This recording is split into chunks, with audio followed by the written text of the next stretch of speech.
Hey guys, today we begin with a subject both scandalous and scholarly, the intimate, confusing, and occasionally downright bizarre world of medieval sex. It was an era of chivalry and deeply suspicious herbal remedies, a time when foreplay often meant asking politely and hoping no one else watching. So, before you get comfortable, take a moment to like the video and subscribe, but only if you genuinely enjoy what I do here. And let me know in the comments where you retuning in from and what time it is for you. It is always fascinating to see who is joining us from around the world. Now dim the lights. Maybe turn on a fan for that soft background hum?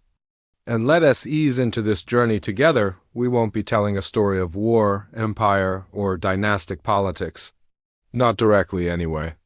Instead, this story takes place behind closed wooden doors, in smoky kitchens and creaky straw beds, in fields and chapels, and at the edge of barley barns.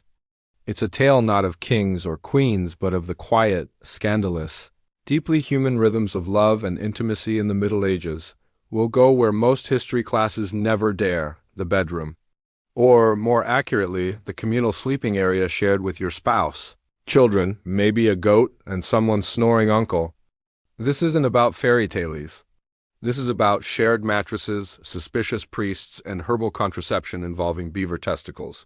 So, lie back. Dim the lights. Let the flicker of a medieval hearth warm your imagination. Because in the next hour we're going to unpack not just what sex was like in medieval Europe, but what it meant to couples, to communities, and to the ever-watchful church. Let's start with the bed, the medieval centerpiece of intimacy and also a bit of a nightmare. Beds weren't private spaces. For most people, they were shared. Peasants often slept 4 or 5 to a straw mattress on the floor. Parents, children, infants, and livestock cohabited the same space. Modesty, not really an option. If you wanted intimacy, you had to schedule it around your mother-in-law's sleep patterns and your toddler's tendency to roll across the mattress mid-romance. Even in inns, privacy was a fantasy. Travelers routinely shared beds with strangers. You could pay for half a bed, curl up next to someone you'd never met, and hope they didn't steal your boots. In monasteries and convents, rules forbade any private contact, and yet garden walls were mysteriously high, and love notes occasionally found under pillows in noble households. Things were slightly better. You had curtains, servants, and separate chambers, sometimes. But even lords and ladies rarely found themselves truly alone. Attendants might sleep at the foot of the bed. Maids stood by with water and towels. And sometimes a scribe stood in the corner to document your wedding night for legal reasons. Forget fantasy, the medieval bed was more stage than sanctuary. The church didn't just regulate when you prayed. It regulated when, how, and why you made love. According to canon law, the only morally acceptable purpose of intimacy was procreation. And even then, conditions applied. Missionary position only, no enjoyment, and no unapproved calendar days. Let's talk scheduling. Sundays? Forbiddance. Fridays? Also forbiddance. Wednesdays, suspicious. Lent and Advent? Absolutely not. Holy days, fast days, saints' feast days, even certain moon phases were considered spiritually dangerous for intimacy. Some confession manuals outline nearly half the calendar year as off-limits.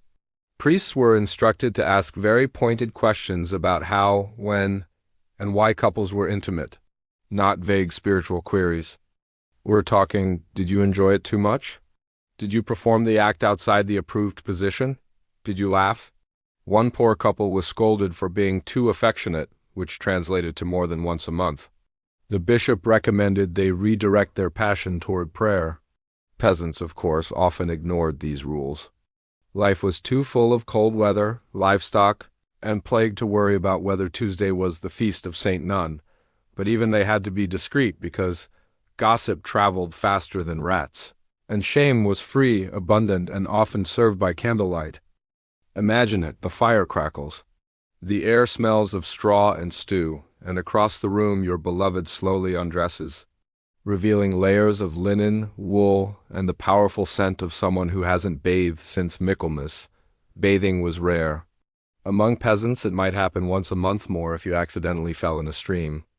Water was cold, soap was a luxury, and sometimes people thought too much washing could invite illness. So instead, people rubbed their bodies with cloths, chewed herbs, or wore perfumed pouches tied around their necks. Clothing didn't help. Layers of wool, leather, and linen trapped every scent. The sweat of labor, the smoke from the hearth, the faint whiff of turnip stew and chamber pots, this was the musk of love. And yet people still desired, still flirted, still kissed, knowing full well what they were getting into. Perhaps love truly is blind. And nose blinderments in the Middle Ages wasn't about roses or serenades. It was about dowries, livestock, and community consensus. Most peasants didn't marry for love. A man's desirability was measured by his tools, land, or ox. A woman's by her reputation, linen supply, and ability to not gossip at the well. Flirting was a dangerous game. Mothers, aunts, and even entire villages watched every glance. Young lovers rarely got a moment alone, and if they did, someone's cousin was likely lurking behind a tree, ready to report them. Among nobles, marriage was a political chess move. Girls were promised at 12 or 14 a duke's daughter might be married to a baron she'd never met. Her opinion was optional. Her virginity, however, was not. Still, couples found workarounds. Secret notes, midnight meetings at the well, songs whispered across fields. Love was a game of stealth, and any misstep could lead to public penance, heavy fines, or a furious father with a pitchfork. People didn't always wait. Premarital intimacy was common enough to require its own section in church records called fornication files. Couples caught jumping the timeline faced fines, forced marriages, or humiliating sermons. Local courts kept moral rolls, which were basically ledgers of who got cozy with whom and when. Witnesses might include nosy neighbors, jealous rivals, or someone hoping for a coin or two for their testimony. Handfasting, an informal engagement ceremony, was often used to justify early intimacy. In some regions, it even counted as legal marriage. But once pregnancy occurred, things moved quickly. In peasant communities, a wedding followed fast.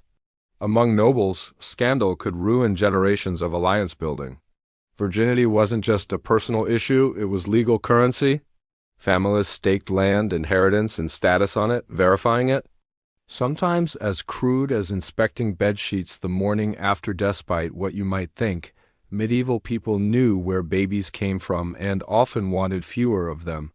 Herbal contraceptives like pennyroyal, rue, and wild carrot were boiled into teas. Barrier methods existed too, linen soaked in vinegar, wax plugs, and even animal membranes. One method involved drinking wine boiled with beaver testicles. Another required hopping vigorously after intercourse. Not reliable, but potentially good exercise. The church condemned it all. Procreation was divine duty. But poor families, especially those already with 6 children and a leaky roof, quietly experimented anyway.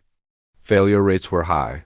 But the motivation to space births, avoid scandal, or simply delay the next mouth to feed was very, very human. Canon law required verbal consent for marriage.